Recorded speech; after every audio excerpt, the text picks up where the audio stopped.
Hello, everyone, and welcome to the call. This is Dan Hughes. For those of you that do not know me, Calvin Mergen is the founder of our company, and I've been working with Calvin since about 2012, and that's obviously prior to the CTE launch. However, I've been working with the CTE since about 2014, and I'm excited to be on the call today.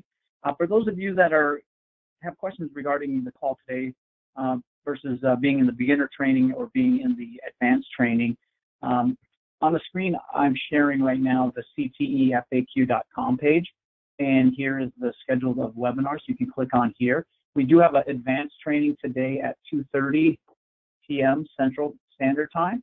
So I guess to explain the difference between the beginner and the advanced, the beginner is more of the fundamentals. So if you're not familiar with data entry, how the system works with OneDrive, all the particulars to the basics of the program, then you want to be here. You want to be with the beginners. And I'll go through a thorough foundational update and explain how the do's and the inputs of the data are going to be happening. If you're someone who's put in a lot of data, understands a lot of the flow of the reports and structures, however, you have questions regarding some ways to input different splits, or you have questions on how to maximize, utilize the reports, you'd want to be in the advanced training. And we do have, again, a list of those on our CTEFAQ.com page under this icon here for click to the CTE webinar. We have 85 people registered for the training today. We're going to get started, even though we have 38 people here right now. Everybody is going to be in listen-only mode right now just because of the potential for interference, and we want to keep this as efficient as possible. I do have a couple questions up here. I believe I've answered Julie's question. And I see a question here from Andy. Okay, and I will explain that, Andy, through the training today. So I'll refer back to that question here as we go through the training. Again, my name is Dan Hughes, even though the contact information is Calvin. For most of you are familiar with Calvin. Calvin founded the company and is continuing to broaden the base of the whole platform, as well as adding additional programming throughout what's happening. So we're excited about that. So he's focused on that. My role on the team is to work with all of our clients and help them to maximize the utilization of the program, answer questions, go through demos. My contact information, if you have email questions that don't get answered today, you can certainly email me. My email is danhughescte@gmail.com. Again, it's danhughescte@gmail.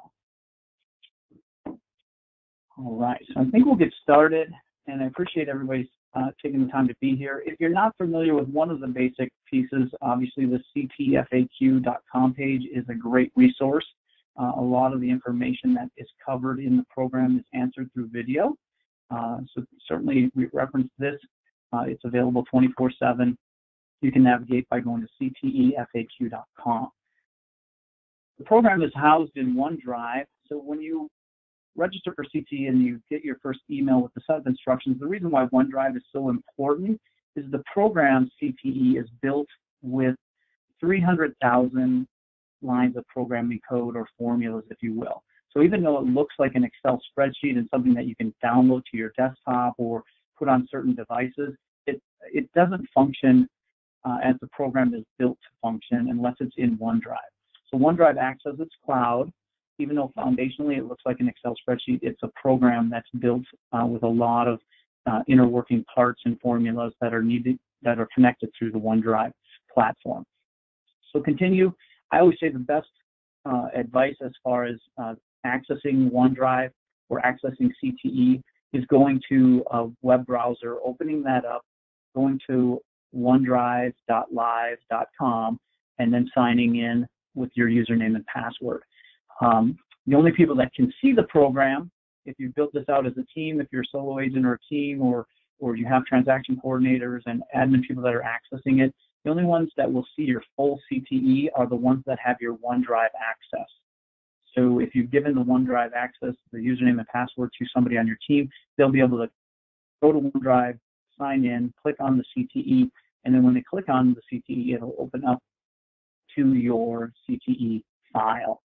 So this is really the basics of getting it started, getting it uploaded correctly, and having it available now to use and start doing the input instructions. So I'll go over some basics on the dashboard here, and I'll continue to watch for questions as they come up.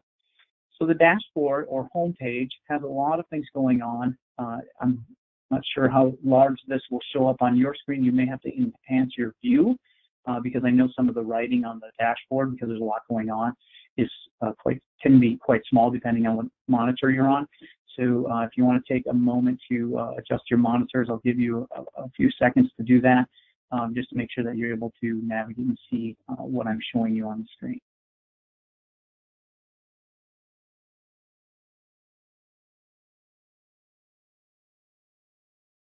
Okay, hopefully that is working well for everyone.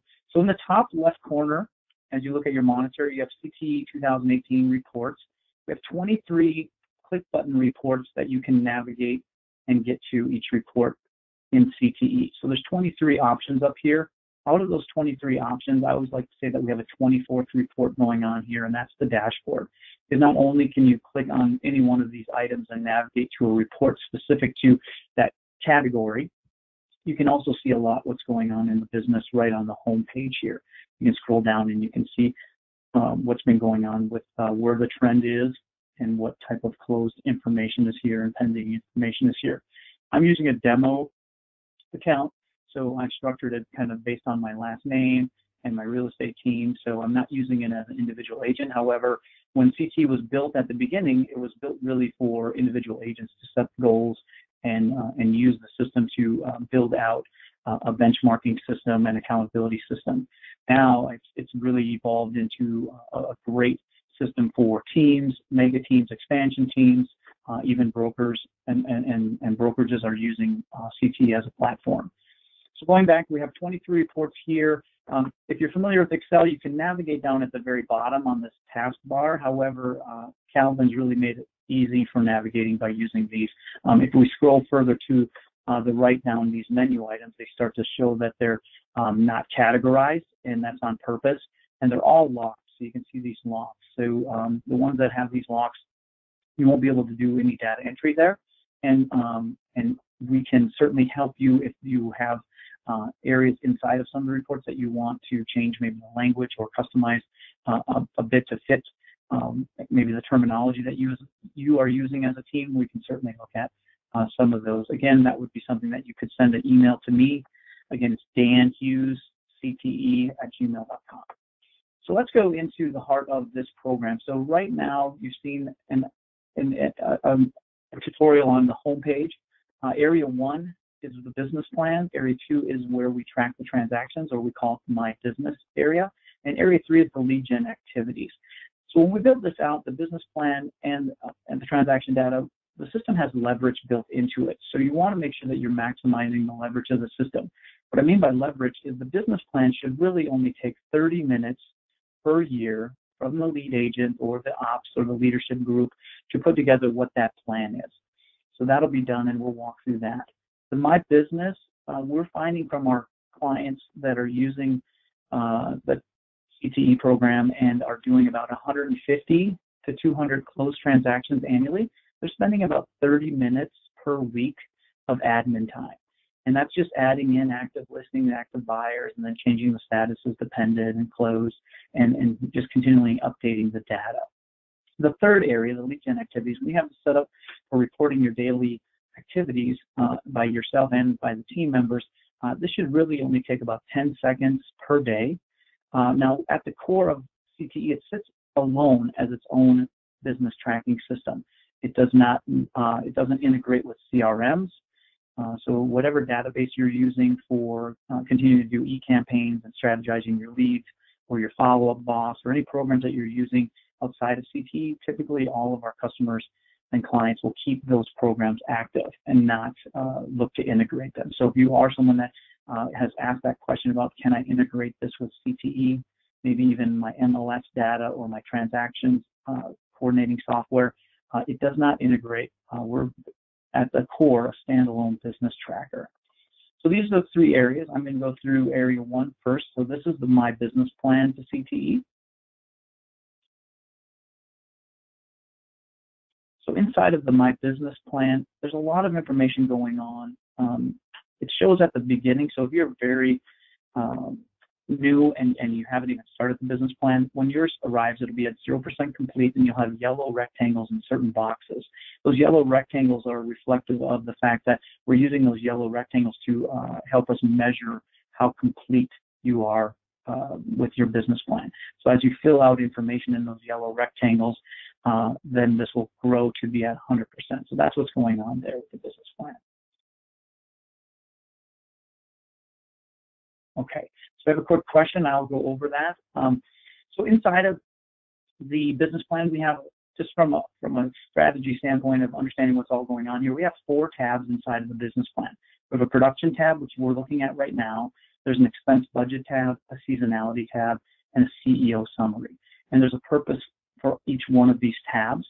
So when you go through and you start filling out your information, one of the questions were, who do you put in here for the agent name or teammate name? What I typically see, if it's a large team, I'll see the name of the team here and not the lead agent's name.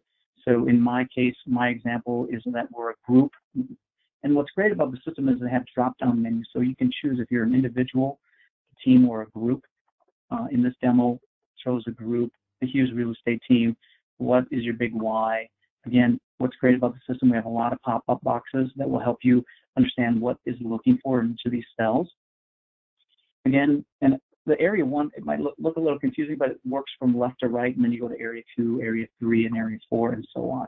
So I'm just going to navigate over inside of area 1 of the business plan here, and it says estimated taxes to take out. So estimated taxes to take out, again, it's going to be up to the lead agent. And at the core of CTE, it's built for the lead agent and the lead agent's expenses.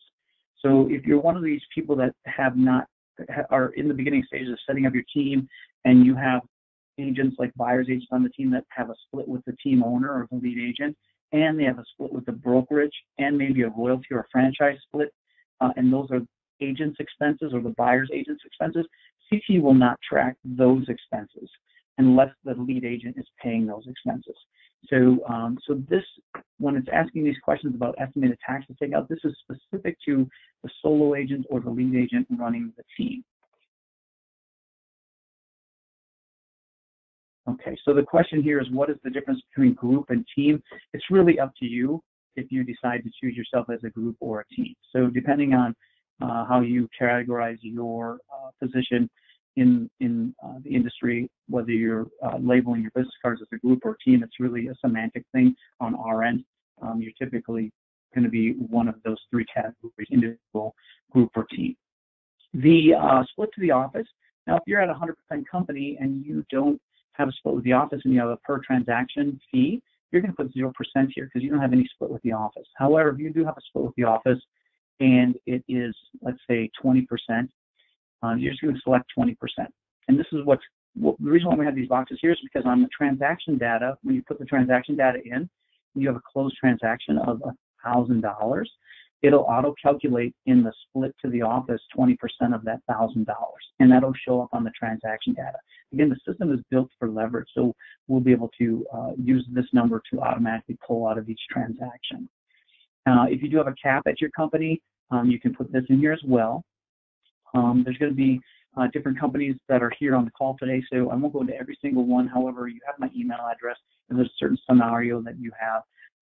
We can certainly talk about how to set this up correctly. If you're at a company that has a royalty or franchise, you can put that percentage here as well. It does have a cap. A lot of the capping companies also have a strategy around what the anniversary date is for that company or when you start with that company. If it's a moot point for you at your company, you just put January in here. If it is a significant situation for tracking purposes at your company, then you're going to want to use that month as when your anniversary happens. So that's all of it's asking for here. I'll go into a little bit more detail, and again, just email me if you have different setups with what percent gets taken out. As I scroll over here to the right, again, it's a split already paid. It's again, this is really for the capping companies based on when you start filling in data to your CTE. Your contract accepted to contract close. Now again, we want to be confident that maybe 100% of our contracts, once they're written up, that they'll actually go across the closing table successfully, or maybe some of you may have some fallout. So we're giving you an opportunity to get your plan as close to reality as possible so you can count on that. So if you know that there's an expected fallout from contracts that get put together, however, do not go across the closing table, you can adjust this to reflect what you expect there. And then the last piece of this is we're going to be putting some money into our pockets, maybe in other markets where you get referral checks sent to you from sending out clients or potential clients to different agents in the industry. You can track what you expect for referral income. So depending on where you have this historically or what you plan to achieve, you can put that in here. So that takes us through area 1 of production tab. Area 2, we get into setting up the team and starting to put all the identifiers in here. If you're the lead agent and you're in production, or you're not in production, you'd still put your name here as the lead agent. And then yours will show up blank. And all of these categories to the left of this green column are going to be areas that you can put information in. Our system is set up to use the GCI, the gross commission income, as the goal, not units and not volume. So if you're used to setting your goals based off of units or volume, you're going to want to back into your GCI goal to start with this number here. The percent of income that comes from the list side or the buy side, these two boxes are derivative of 100%. So if you put 45% in the listing box, it's going to automatically do 55% in the buy box. And that'll go through for any team member that's below here as well as you add team members. If you know your average sale price on the list side and the buy side, you can put that here. If you don't know it, for a beginner, what we recommend is you go through your last 10 closings on the list side and the last 5 closings on your buy side and find out what those averages are, and you can use that as part of your plan. Your commission percent that you receive, and we know it's going to range, at different times. Maybe the commission percent is not exactly 3% on the list side and not exactly 3% on the buy side.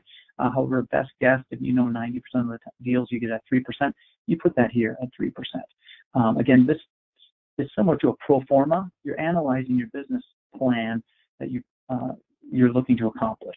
So in this example, the lead agent is going to do $250,000. It'll equate based off of these averages. That'll come out to be 8.3 million in closed volume. The cost of the split is calculated based off of these split percents here. So when it knows your volume that you're going to do and you don't have a cap, out of your closed construction of what you're putting towards paying in royalty and paying split to the office, it'll calculate your cost of split based on this 20% and this 5%. So that number is going in there automatically as what you pay your brokerage and your franchise. So then you can get your gross income after your split. And that's what this is calculating in the green. Now, the data below the lead agent gets a little bit different. So those of you that are individual agents, you fill out this information and we'll come back to you as far as what goes on right of this green column. For those of you that do have teams, small, large, mega teams, this information will be pertinent to you. So as you add your team members, you put the team members' names in there. You have a drop-down menu as to who they are. This row 2, because we do have possibilities where there are 2 lead agents on the team, maybe they're business partners, etc. In row 2 is the only way that you'll get a selection of lead agents here. So if you are in a duality situation with being a co-lead agent, you'd put your second lead agent in row 2 and classify them as a lead agent in this drop-down menu. That's not how my demo is working today. So in this instance, this agent Steve is both working with listings and buy side. He was only working with these individual sides. You could select those as well for your team. And again, you can track your ISAs in here. You can track your showing assistants. You can put your admin people in here as well. And you tie a GCI goal to everybody, even though you know that ISAs may not be specific and showing assistants specific to getting a real estate commission. I'm just looking at a couple questions here quick. So Julie asked the question, so the volume is the sale amount, correct? That'd be your closed sale volume. Okay, so Amber's question about accounting for the team splits in addition to the broker splits, I'm going to show you that here. So that's in this split to team owner box right here. So what's happening here, so Steve, in his example, he's part of the Hughes team. He's going to, and this column here is saying not what Steve's goal is. This is the goal as the lead agent saying, okay, I need Steve to make $85,000 in commissions for the year with his activities. 50% is going to come from the list side, 50% is going to come from the buy side. The average sale price for Steve is $295 on the list side, $280 on the buy side. 50% of his work, his effort is going to go to him, and 50% is going to go to the team owner on the list side. On the buy side, the split that he has with the team owner is 55%, and 45% of the buy side will go back to Steve. So when you calculate these averages out and the GCI goal, Steve, when he completes his goal for the year, he'll close $2.83 million, and he will have made off of his income split to him, he would have made $40,375. So anything in the red is your cost of sales. So this is dollars that go from the lead agent to pay the team members. And this becomes the benchmark for Steve, not the $85,000. Steve, in the conversation with the lead agent, is looking to put $40,000 in his pocket for the year, not $85,000. So depending on what numbers you have conversations with your team members, maybe the conversation is $85,000, and you need to put you need to think about having $85,000 here, and his goal is going to have to be like $170,000. The green column is the leverage income that is going to the team owner when Steve completes his goal of $2.8 million in closed volume. Steve will get paid $40,375, and the lead agent's leveraged income because of these splits here is going to be $44,625. So that's how you put team members in here. You put the goals in here, and it'll strategize based off of here what those team members will make and what the lead agent will make off of those team members' efforts. Now, the secret to the sauce in CTE is really this calculation that occurs on the right side of the green column. So these are auto-calculated numbers, and they're showing what closings need to happen, what under contracts need to happen, and what appointments need to happen for the team to be successful. Now, the lead agent has their line here in the pink and blue, and then also all the way across from left to right. The gray is signifying the total team production, 53 closings with listings and 66 closings with buyers. They need 62 active listings as a team to get 53 to close with a 90% close rate. So these percent that close are showing you, and you can change these to reflect how successful are you at getting active listings to actually become closed transactions. If you do that 90% of the time effective or less, you can change these. And you can change it for every single person on the team, because you may have newer agents on the team that may not have that history in their production to be that high of a close rate. So you change those up to reflect your team. However, again, the secret to the sauce then shows you what you have for under contract that you need. So the lead agent needs to have 19 buyers under contract for the year through buyer agreement relationships, not purchase agreements. You basically need to put those together, and then they need to have fully executed purchase agreements, 14.9, that go across the closing table, and that's at an 80% rate. And then to get to our appointment goals, 24.1 appointments for the year have to be done by the lead agent, or 2 a month. And then blue represents the buy side, 23.3 for the year, or 1.9 a month. Again, this is going to calculate for everybody on the team on the big gray, dark gray line, and then each team member will have their goals. And this sets the benchmarking in motion for everybody. So when we go to reports and you want to say, where's the difference or where's the variance? How am I tracking to my goal? You're going to be knowing that the goal is coming from this calculations that are happening here on business plan. Okay? So as you put that in, you'll probably get to a point where you understand it and reflect it more. For those of you that do have teams and you may lose somebody on the team and you're wondering what to do about that potentially, we have the status inactive column with a drop down. And when you select yes, you will actually have that person no longer show up on reports. Their names won't be there. However, all their production for the year, anything that they put under contract, anything that has their name tied to a transaction or any data will still show up. You'll still have access to that data. it just won't be on the reports. So if I've been on a team for 8 to 10 months and someone else has not been, as Steve as this example would be, I don't see Steve's name all the time on reports. So that's the production tab. Again, it just takes putting in information. Again, there's tip boxes that come up, so that'll help you as you fill out information.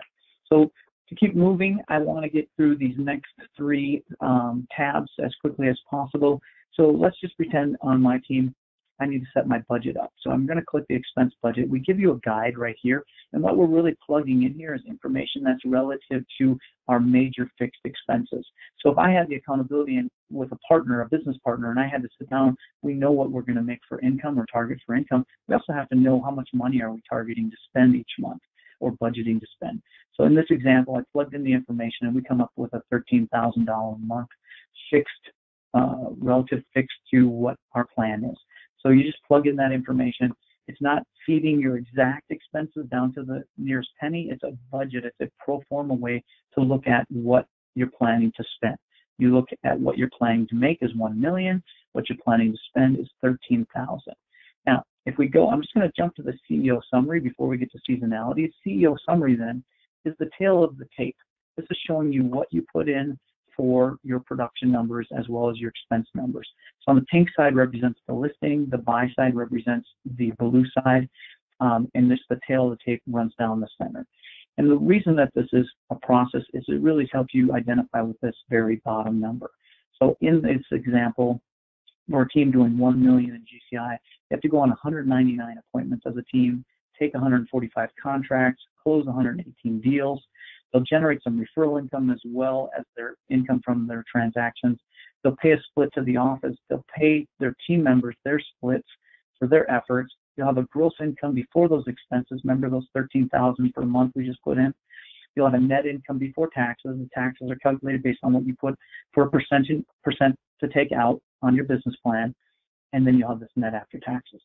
So the power in this is identifying, is this number big enough? Now, if I was partnered in this business and we both were living our means on $500,000, this number is too small. So this gives you a way to look and reflect at your business plan and say, is this number big enough? And that's the process of this whole planning piece. So this will calculate based off of the numbers you put in the production tab. So the last piece to all of this then is the seasonality tab. And I'll just cover this briefly. All I'll let you know is that if you're in a large market for seasonality, you can, and you see shifts in that, you can change these percentages to reflect that. And what we really identify this with is if you're the lead agent and you really want to get all of your plan completed by December 31st, you understand the 30, 60, and 90-day window in our industry. So let me show you an example. Listing appointments are 95 for the entire team. Well, instead of taking 95 and dividing it by 12 and having a flat line goal every month, because of that 30, 60, and 90 window, we've given you the ability to put a hedge factor in there.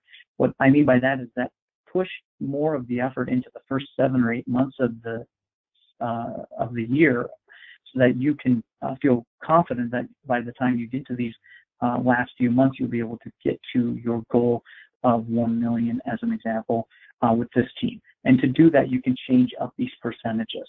So if you know you have seasonality and you want to put more of a hedge factor in here, you can do that. So then when the team meets on how many listing appointments they have in June and they have 12 or 14, they're exceeding what they're expected to do for June, given this example. So this gives you the ability to fluctuate how you want to perceive the year based off of setting maybe higher activity goals for the first half of the year, knowing that you want to have those closed by the end of the year.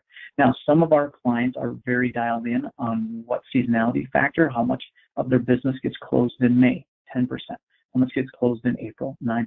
You can certainly use it that way, or you can certainly maneuver it in a way that helps you identify with how you want to perceive your year given where your market is. So that is the business plan. Again, you can always refer to this video here on the CTE FAQ page. There's videos here as well, how to set up my team, paying out team members. There's certain videos that are related to questions that go along with the business plan. So for me to navigate away from the business plan, I'm going to hit the home page, and typically it takes a good 20 minutes of tutorial, so we're right on time right now. The lead gen activities don't take long. The My Business section, where we'll spend the next amount of time, and we're going to navigate into this. Now, again, at the core, nothing on these reports will have any data without data entry in these three areas. So we just finished the business plan, so anything that's set for goals and set for criterion for whether it's listings or buyers under contract, all of that information now will populate as benchmarks to different reports. Now, as you get real data on transactions, we go into the My Business section. So I've populated quite a bit of data in here, and it looks like there's a lot going on. Even though we're the most robust business tracking system in the industry, don't let that intimidate you. This is really taking some of the transaction data off, going from left to right, and then this data will feed so much information that will help you identify with what's going on in the business. The first two columns, it says expires in and DOM for days on market. These are auto-calculated based on when the listing or buyer became active with a contract and if there's an expiration date tied to that transaction. When it goes to filling out the type of transaction, again, we have these drop-down menus. Listing, is it a buyer, is it other, which could be a condo, land, commercial deal, referral, or lease. You just select the type of transaction it is, the status of the transaction. Now, this is going to be different for every team. You may go into this pre-signed. A pre-signed in our definition world would be something that is signed by the seller, and they're not putting it on the MLS for 3 or 4 weeks. However, they're pre-signed, ready to go. It's just not on the market yet. Active is it's active, on the market, pended, closed. If it canceled or was a sale failed, you can track that as well. So you can identify with that and any potential or expired. So depending on where the status of each transaction, you can label it accordingly to this drop-down menu. Again, we're not a CRM, so you just get the contract, the transaction address, the client's name. The source is something that's very important in many reasons. Obviously, if you're spending marketing dollars, you want to have the ability to track your return on investment. So what we've done is we've filled your CTE with a drop-down menu of about 50 different items that you can use at your leisure. You can customize this list so you don't have to cruise through every item that's on here, and maybe you only have 2 or 3. You can customize it so that those show up at the very top 3 items, so you can select those quickly. Or if you add things that aren't on the list, you can do that as well. How you do that is you click this source button here. I'm just going to check for questions here.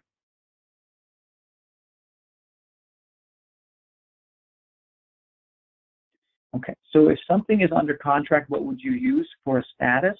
If it's under contract, it's going to be active. So if you run in a buyer that said, hey, I'm willing to work with you, I signed a buyer rep agreement, however, I haven't chose a house, I'm a buyer classified under a status of active. If I'm a listing that's signed, sealed, it's going on the MLS on a date, it's going active on the MLS, that's the active. So that's how you just assign those statuses based off of those contracts.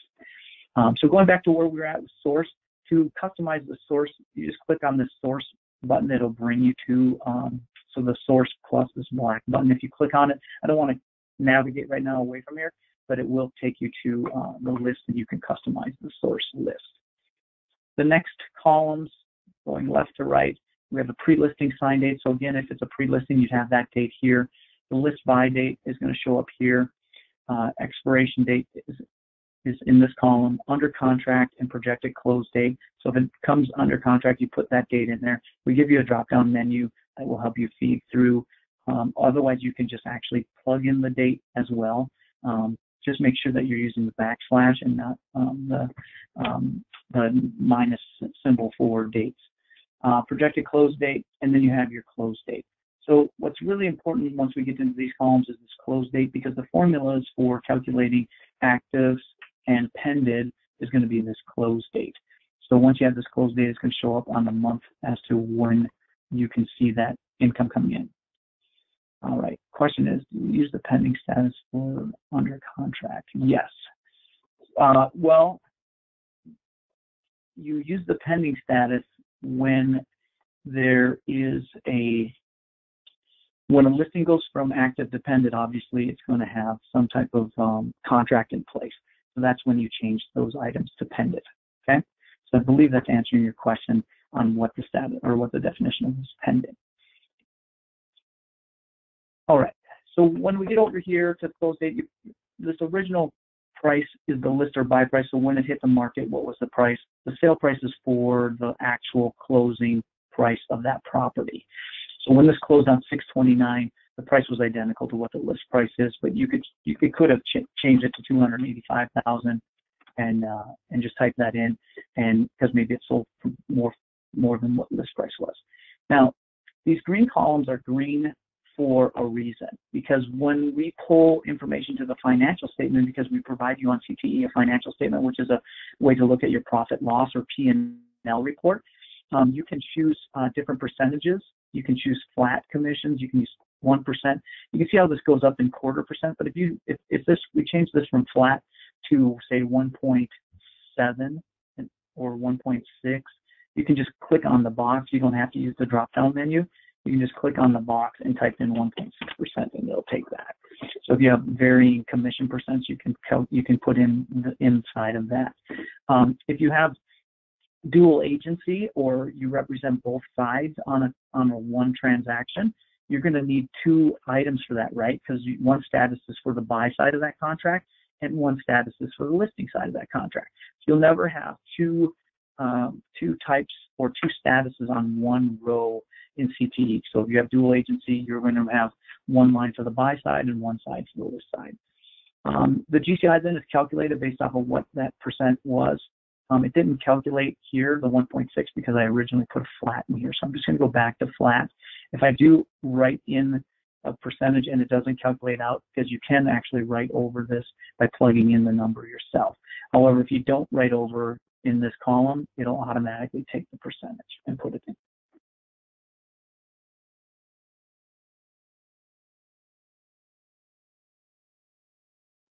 Okay, I apologize. I'm looking at this question. If I have a showing partner that receives a 1% bonus on the buy side only, sale price, should I enter her as a team member or not? Okay, so we're going to cover that on how to pay out team members, Barbara. So just give me a second on that. So what we're calculating right now in these green columns are going to be revenue to the lead agent. So in this instance right now, even though the lead agent is going to take some of this money and potentially pay out other people that are on a contract or on a transaction, we're going to show you how to do that. Right now, this is just calculating based off of what the sale price is, what the GCI is. If there's a bonus paid to you by the buyer or seller above the commission, you can plug that number in here.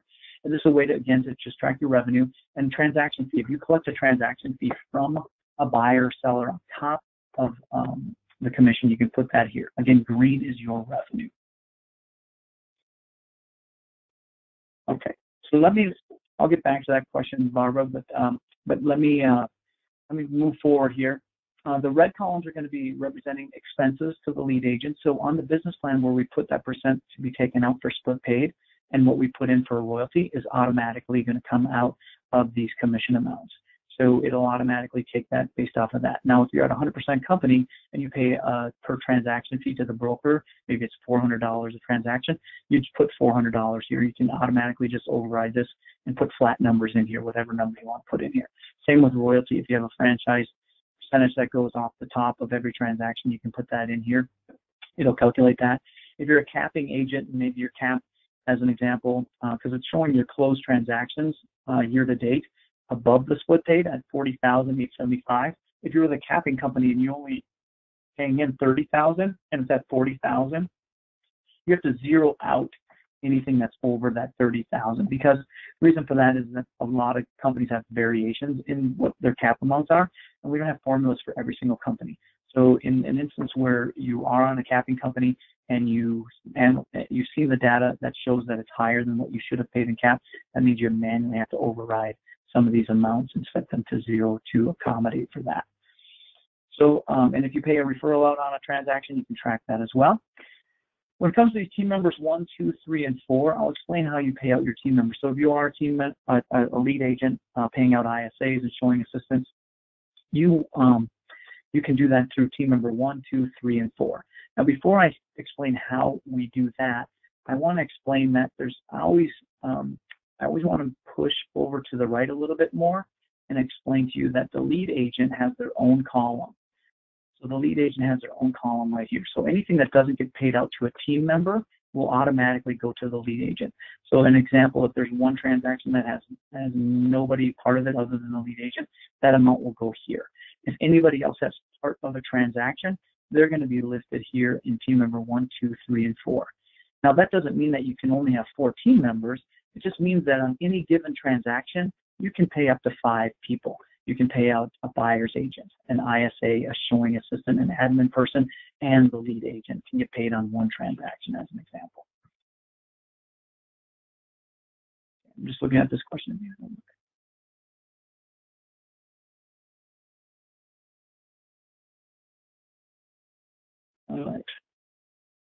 All right, Brandon, that question is a good question. I'm not going to explain that here, but that's more of an advanced question. But we can answer this question. I'm going to capture these questions, and Brandon, if you can just if you can email me that question at danhughescte@gmail.com, I'll get back to you on that answer. So if you're at a company, and just to give everybody a quick explanation of some of the things that I do, all companies have and teams have some variations as to how they pay people out. Sometimes they pay people out off of the 92% of the GCI, not 100% of the GCI, so that we have to account for their royalty is taken off the top before the split happens.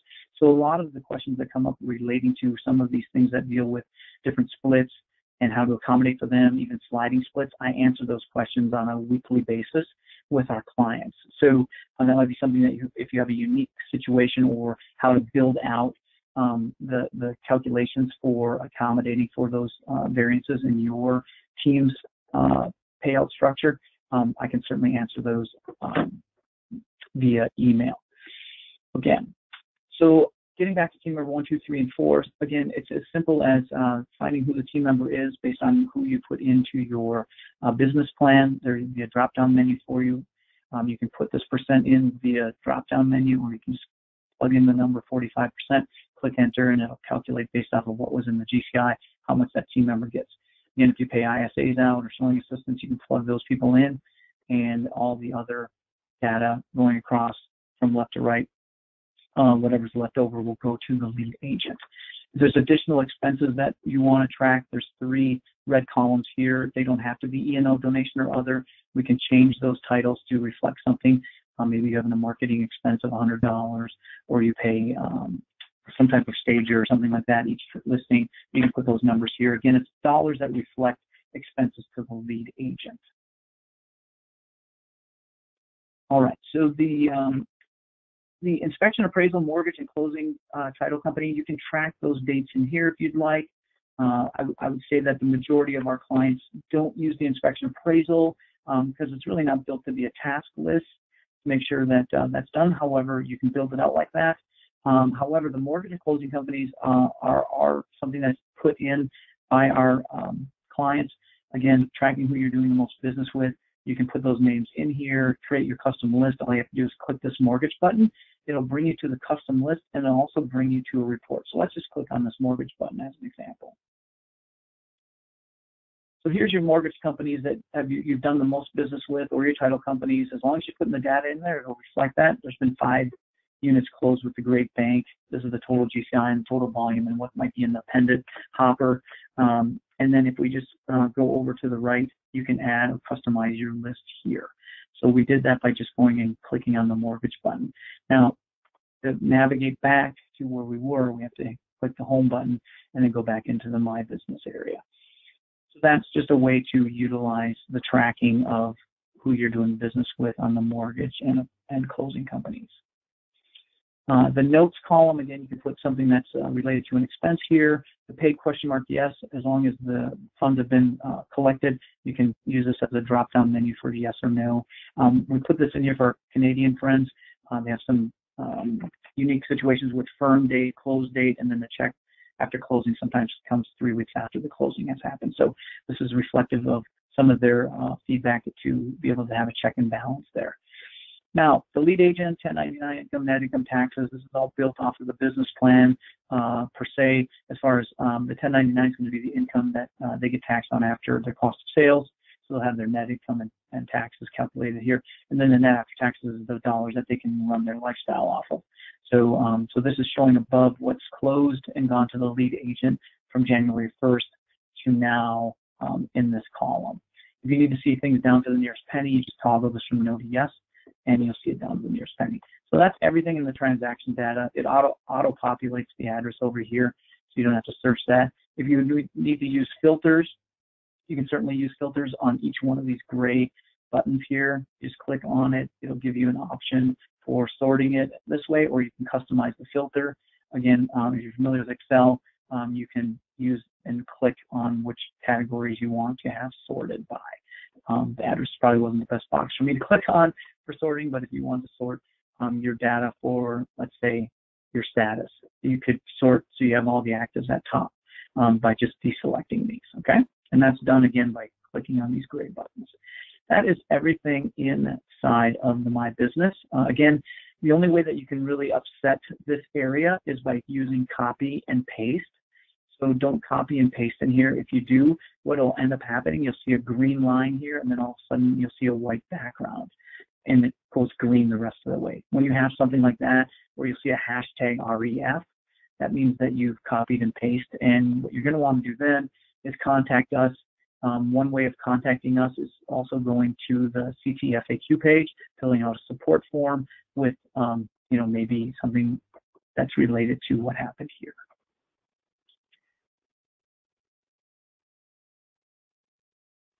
Okay, so the question here is on the home dashboard where it shows all the money, is that for the entire team or the lead agent?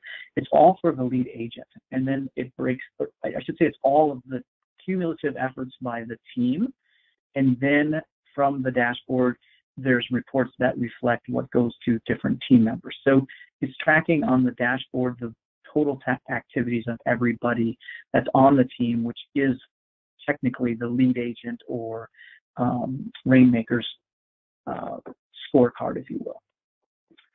All right, so as you put transaction data in, you'll start to see this shape up as far as what's here for active listings, active buyers, etc.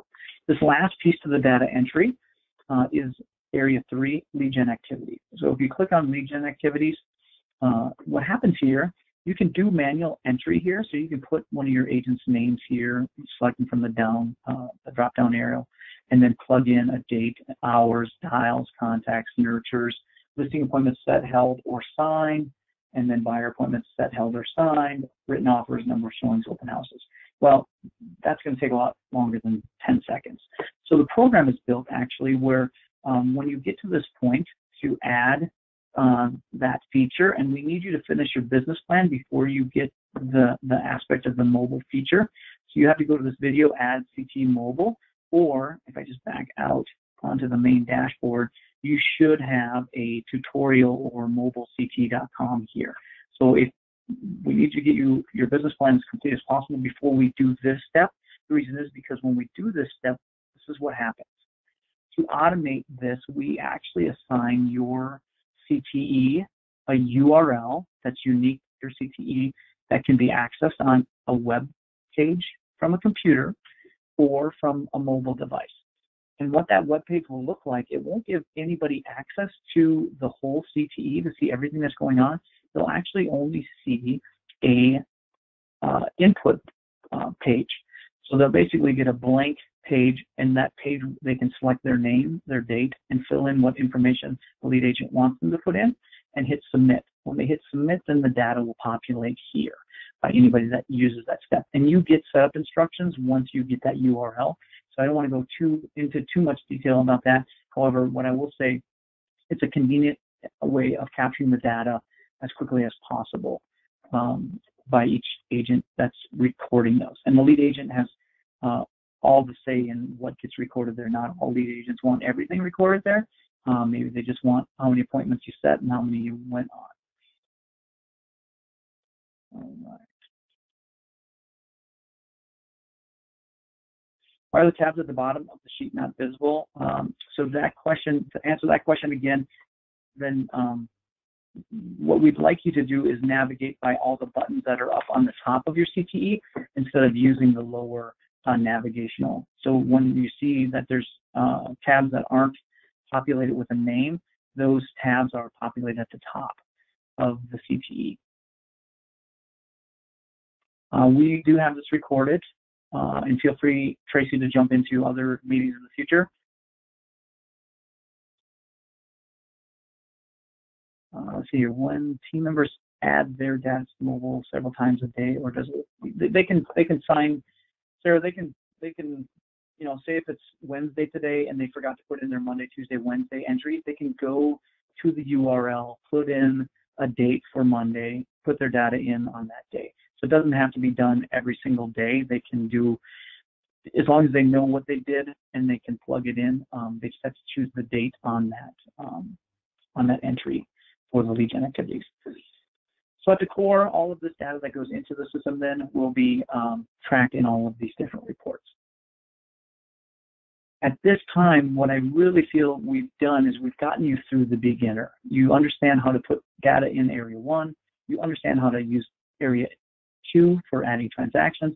You understand that part of the lead gen activities, you need to go to the mobilecte.com, have your business plan set up, and then as you receive that URL with instructions, you'll be able to communicate to the team members how to fill out their data. So then as data goes into here, you've now graduated into where you want to be more in an advanced mode, where we go into these reports and we let you know what and how to interpret the data that's here into what it's saying on all of these reports. So I'll wait probably another minute to answer a few of these questions if I haven't already. And then again, I'll just repeat quickly, my email you can reach me at is Dan, D-A-N, Hughes, H-U-G-H-E-S, CT@gmail.com. And Brandon, you have it correctly on this question. That's correct. Let's see here. Okay. So we will create a YouTube video, Barbara, to answer your question. Where can we specifically watch the recording again? And we'll post it here on our FAQ page. Now, we've just started doing these webinars like this, so we'll just edit it, make a YouTube link here. Now, right now, on summary of reports on the FAQ page, the summary of reports is similar to what I just went through. It's probably just that we're about two years newer than what was out here, but most of the reports are reflective of similar to back in those days. Let's see if I can get down here.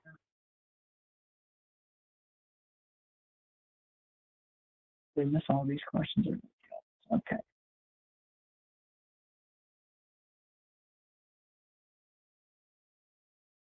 Okay, Josh, I'll jump right back to that in a second. You're asking when, mention again how to enter a sale where you had both sides. Okay, thank you. And then, okay, thank you, Julie. All right, so Josh, again, what I was just reflecting on is if I go to the My Business and you have a transaction that is both sides, so you're representing dual agency. So let's just say that this 1515 H Street, you have the listing for, and now you have the buyer for it. You're just going to have to add a second line, and then you're going to have, as a type, it's going to be a buy side, and then you're just going to type in 1515 H Street and put in the relevant data to who that buyer is for that entry. So just to make sure that in a situation where you have both sides of a transaction, you're going to have two entries. You have one for the listing side of the contract and one for the buy side of the contract.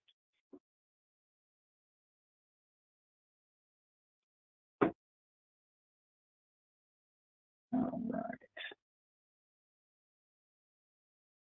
We're going to address the showing partner. Okay. So depending on Barbara's question here, you were going to address the showing partner and if she should be on my business plan. Let me go to the business plan. I believe it's up to the team members to reflect who they want on their business plan. Some people should be on the business plan. Some team members may not be on the business plan, depending on kind of how they're categorized.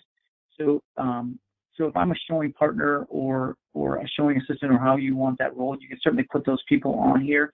You can find one of these categories that really fits who they are and what they're doing for the team.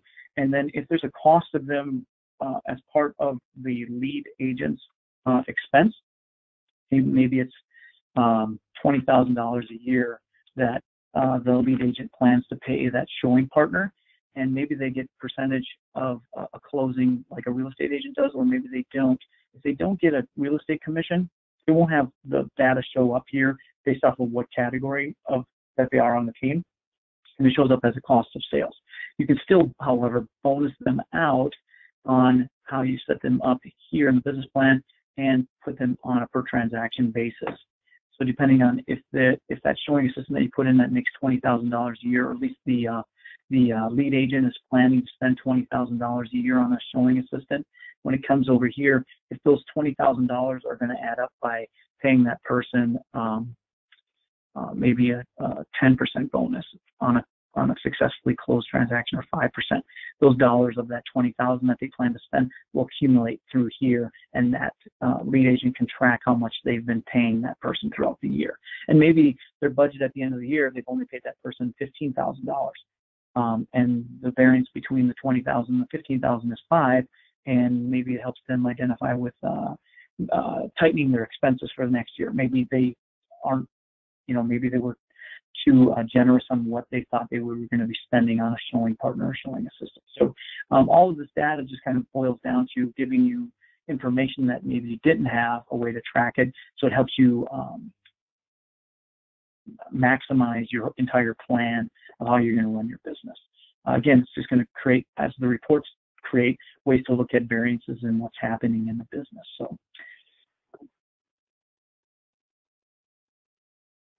Well, I will wait for 60 seconds here for any other questions that come up. If you certainly are done with the call and you want to advance to the next advanced webinar, we have that webinar set up today at 2:30 Central. You can just click on this. If you want to attend one in the future, that list is available here for our ones that are coming up in September. And if you have individual questions that you want to just email me, again, you can email me at danhughes.cte@gmail.com. All right. I think that's all the questions. So I appreciate everybody's time, and we look forward to continuing to earn your investment. We're certainly happy with everything that's been going on, and what I'm really excited to report, as you build on today and build onto the advanced, and as Cal brings on more of the enhancements, you will see that there's just no other tracking system in the industry that is so robust and has all of these ways to really show you what's going on in your business. So we appreciate you guys, and enjoy your day. Thank you all.